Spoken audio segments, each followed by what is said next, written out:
you sort of expect him to respond? Coach Elliott was saying that Adam Choice was just a little more consistent. Yeah, well, Feaster missed a good bit of camp to start out. Had a little scope on his knee, and so that kind of set him back. Had an awesome summer, and I mean, just go play well. I mean, they're going to all play, so go to work. We as I told y'all at the very beginning when we kicked it off, my pick this year, I think our running backs have a chance to be special. As a group, I really do. Dabo, Cornell had to deal last year with Mari coming in, compete for him. Then in the spring, you had to deal with Kendrick coming in and competing with him. What kind of camp do you think Cornell had overall, and how did he respond to it? Yeah, good. I mean, that's just the nature of it. We're going to recruit the best players every year, and so when you're a sophomore, you're going to deal with freshmen that come in here. When you're a junior, you're going to deal with freshmen and sophomores that develop. You're a senior. It's just the way it is, and the best player's going to play. That's just the way we do things. Amari won the job, and he's a sophomore, and Cornell's a junior, but that means Amari's going to run out there first. But Cornell had a really good camp. He really did. We're going to start him at kick returner. We're kind of I thought he did a nice job with his opportunities in camp. And so, I don't think he was really quite ready for the show. And so he's going to get another opportunity to see he was special in high school, see if he's ready to kind of, take that job. And so, it's all about performance at this point. I mean, we've everything right now is set based on performance in camp. Everything moving forward will be set on performance as we move through. So it's kind of a clean slate at this point. And so I'm excited about Cornell. I think he's poised to have a really good year for us. And it's the same thing. We don't just play, 3 receivers. I mean, I think we've led the nation in snaps, 2 or 3 years in a row.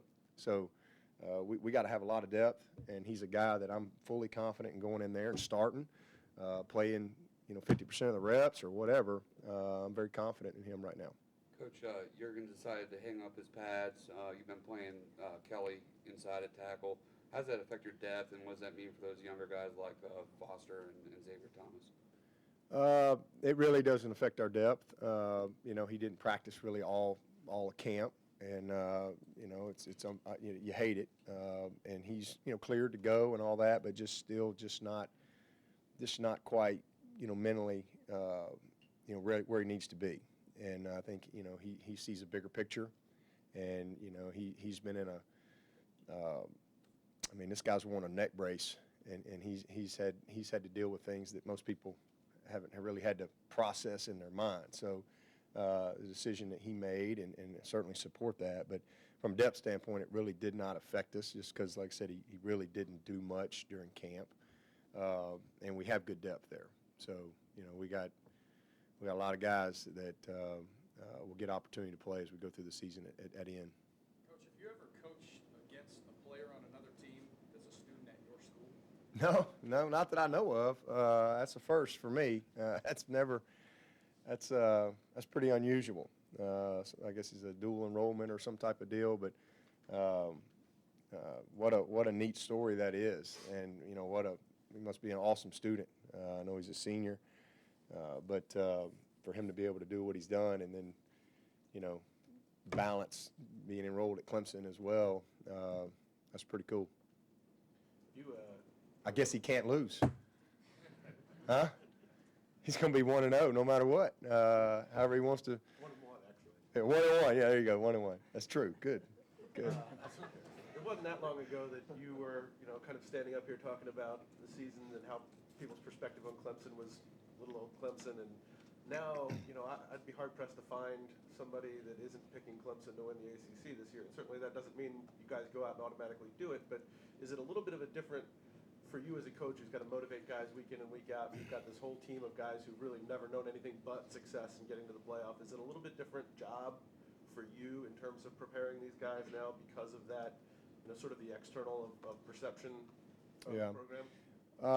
Well, it's different than it was back in 9 and 10 and probably 11, but really not since then. I mean, we've been pretty good. I mean, we're second winningest team in the last 8 years. So I guess it's just taking some people longer to kind of figure it out that we've been pretty good. So we're just operating the way we've always operated. It's isn't like, oh man, boy, we've been good now. We better change how we talk to the team and motivate the team. We're doing what we've always done. I think we've been in top 10 44 weeks in a row. Us and Alabama, maybe 45 weeks in a row. And I think the next closest team is like 20-something weeks. So that's a long time that these guys have been, dealing with all the so-called, being the target and all that stuff. So it's really just business as usual for us. It's not anything new. It's been this way for a long time. When you have guys like Christian and Austin and Cleveland who clearly, had they chosen to, could have moved on to the next level and be earning a paycheck and playing on Sundays now, that said, I want to come back and I want to be a part of this for another year, does that in some ways become sort of a motivating factor for everybody? Like, hey, these guys could be getting paid to do this right now, and they're here because they see something bigger than. Well, I think everybody's motivating factors are individual, and but it's certainly these guys are great examples, and they've been huge role models for the young players on this team, and they're epitome of all in. They're epitome of what we want our program to be about. I mean, these are guys that have graduated, are all going to have their degree by December, and just special people. And yeah, for them to, I think it says a lot about their experience here, their love of Clemson, and their motivating factors are their motivating factors. You may have a group down the road that has different motivating factors, and I don't think it's good or bad. I think it's just kind of, every individual has to kind of make up, their mind what's best for them, and we support them no matter what. A few weeks ago, you used the term differentiated when you talked about Adam Choice at 225, how he kind of set Yep. himself apart. Do you see him as sort of a complementary piece that you haven't had with some of the things he brings to the table in the backfield? And is that maybe a little bit of the thinking behind putting him second on the depth chart there? No, he's second on the depth chart because that's what he's earned. That's what he did in camp. I mean, like I said, we grade everything, and if the grades don't matter, why do we waste time doing that? Why do we do that? The grades matter. Your performance matters. It doesn't matter if you're a senior or a freshman or what. None of that matters. You have to earn it. Christian Wilkins is starting at 3 technique not because he had a great year last year. None of that carries over. Not because he's a senior. Not because he came back. He's starting at 3 technique because he's earned it through his performance in practice and how he's handled himself off the everything matters. It's not just on the field too. It's the totality in our program. It's the totality of performance and commitment and those type of things. So that's just the way it shook out. I mean, where we are. Feaster went in one but got banged up and missed some time, and man, ET is just so much improved and got the opportunity, took it and ran with it, and man, Choice has had an awesome camp. He just had an awesome camp, and then Feaster really came on here at the end. He's got back healthy, and just where you are, you got to line them up somehow, and so it's just all based on performance. It's not anything about him being differentiated. It's just he that's how he graded out. And so now, again, we go to the games, and, we'll see how it shakes out on game day. But what I meant by that is he's just different. He is different, and he is a good combination of the guys that we have. And, I just love these guys, man. And I didn't know wasn't really counting on Lin Jay coming in. And boy, has he been a pleasant surprise. He's probably a little ahead of ET at this point last year. Just a little bit more confident when it comes to pass protection and just schematically, having a little bit more of a confidence in what we're doing. So, man, we're in a really good spot there. And it's going to be fun to watch those guys play and play fast. And they'll all have big moments. They're going to all have big moments. I'm happy for Adam, too, because, I mean, he's y'all know, he's had a lot of ups and downs and injuries and things like that, but he's just in such a good spot. And, you know, he's gonna be a tough player for us. Coach, you spoke of Kelly Bryant, how well he's dealt with all the criticism or whatever it is. Do you give your players advice on how to drown out the noise and kind of just stay focused on Yeah, what they're doing? absolutely, all the time. Yeah, we talk about that stuff all the time. You know, focus on what matters, focus on what you control. Again, you got to have thick skin in this deal. I mean, if you're gonna you're gonna have criticism. Doesn't matter what you do. I mean, you know, a third of the people are going to always hate you. That's just the way it is. I mean, I walk in a room and I got a logo on. They don't know me from Adam, but they hate me immediately. You know, that's just the way it is. And I could move somewhere tomorrow and take a job somewhere else and put a different logo on, and immediately half the people would hate me because you got that logo on. So it just comes with the territory. And then you're going to have a third of people going to always love you, no matter what. You know, like your mom. And then you're going to have a third of the people that, man, they can kind of go either way. They just kind of shift this way and then they shift that way, and it just comes with the territory. So, man, if you get caught up in that stuff, you just have no chance to be consistent, because you'll just be wishy-washy and moody. You know, I mean, when you're dependent upon other people's approval and those things, you got to stay focused on what you control, and that, again, that's how you think. That's your effort. That's your preparation, and those type of things, and how you respond when something bad happens, because something bad's gonna happen. It's just a fact. Has Jackson Carman been kind of what you thought he was coming into as a freshman, or exceeded? Or? Yeah, well, he wasn't when he got here. He was. Whew, man, yeah, he's 370-ish. He was way, but amazing. He athletically, yes, because I couldn't believe this spring how he could move with that type of weight.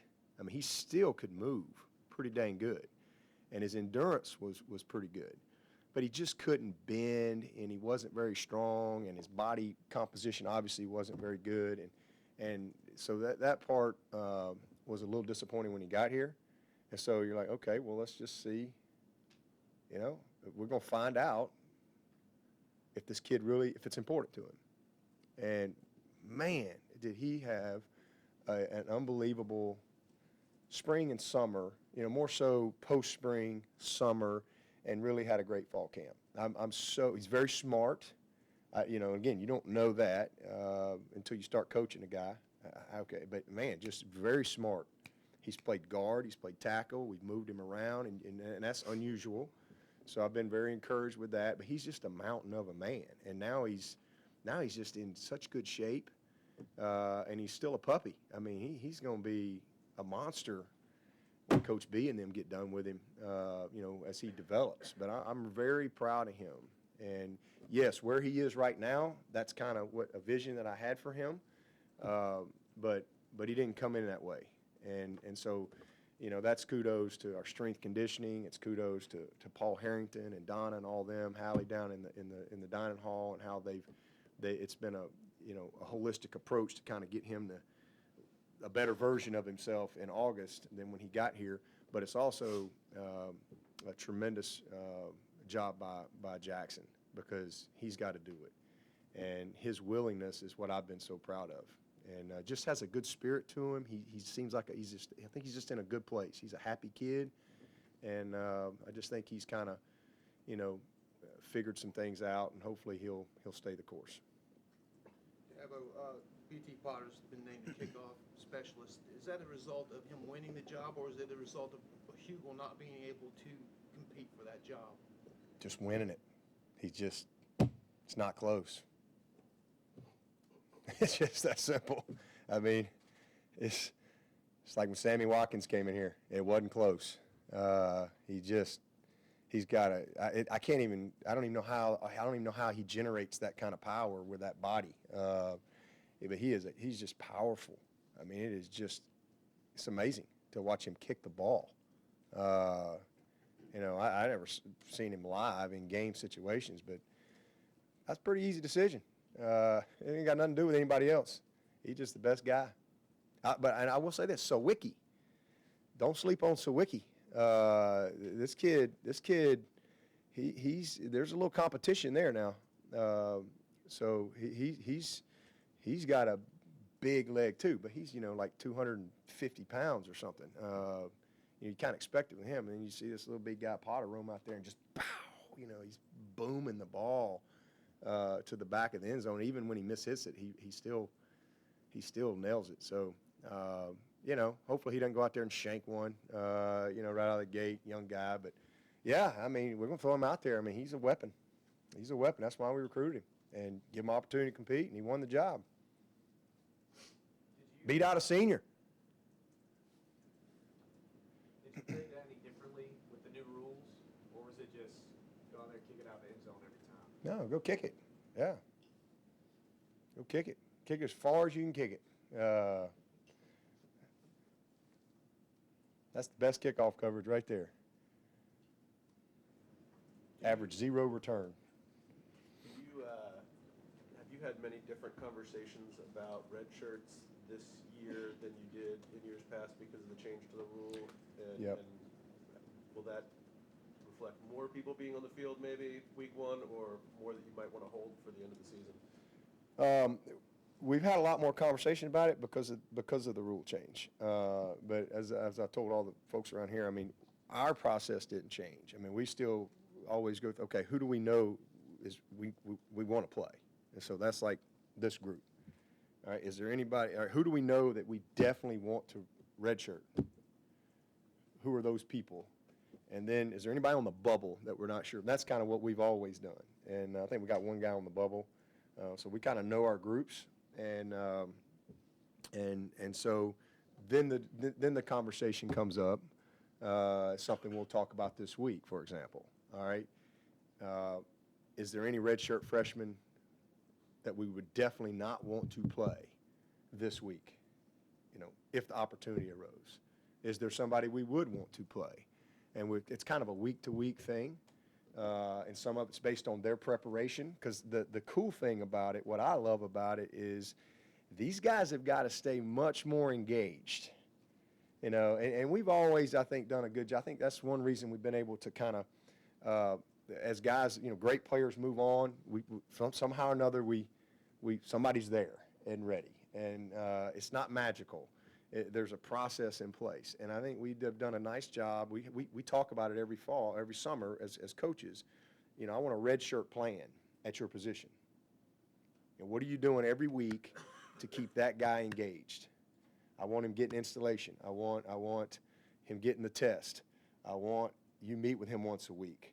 I want to give him one thing, you know. And so staying engaged with those guys is something I think we've done a nice job of. And then how we've prepared ourselves in bowl practices and all those type of stuff, as we've kind of taken the JV approach, I think that's really helped us. This is a whole nother level because now these guys, because in the past, they still weren't going to get thrown in the game. You know, I mean, we're keeping them, we're doing a good job of that, but they're not playing. And so there's a certain amount of disengagement, I think, that still just naturally takes place. You know, their scout team and this and that. But now you got a guy that you might get in the game. And so you better be ready. So I think that part is awesome. And then there's a lot of flexibility. You may have some guys that you know right now that you're going to hold them, but maybe by the end of the year, boy, they can play out the last 4 games and really give you good depth, and they're much more prepared for that. They've kind of been through some power hour and stuff, so you got that approach, and then you got a few guys that you know for sure they're not going to be in that mix, so maybe you may go ahead and just play them early when you get the spots, just to get them a little bit of time. And then you got the other side of it. Maybe there's somebody on your roster that you'd like to steal a year back with. Maybe he's coming off an injury. Maybe it's, whatever. Maybe the depth has changed at that position. Maybe a young guy has beat him out, whatever. And so maybe you have the flexibility, which you didn't have in the past, where you could say, hey, you know what, let's pick 4 games here, and let's stay engaged and this and that. It's not like you're not going to play, but let's try to steal a year back. So there's just a lot of flexibility that I think comes with it. I think it's a great rule change. I'm excited about it, and you know, we'll all learn a lot. You know, we'll all figure some stuff out, I'm sure, you know, for next year. But you know, we feel good about kind of where we are and what our thoughts are on it.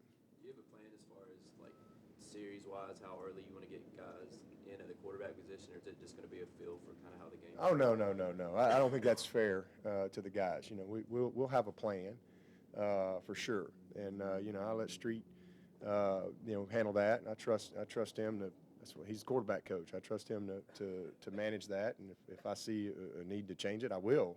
But you know, I kind of every position coach, you know, has a plan when you're going to play multiple guys. So it's really no different. It's just unusual that that's where we are at quarterback this year. But yeah, we'll definitely have a plan. Coach Elliott said yesterday that Garrett Williams had one of the best camps of anyone on offense. He's listed as co-starter this year. Can you just elaborate on the camp that he had? Yeah, he also had one of the best springs, and so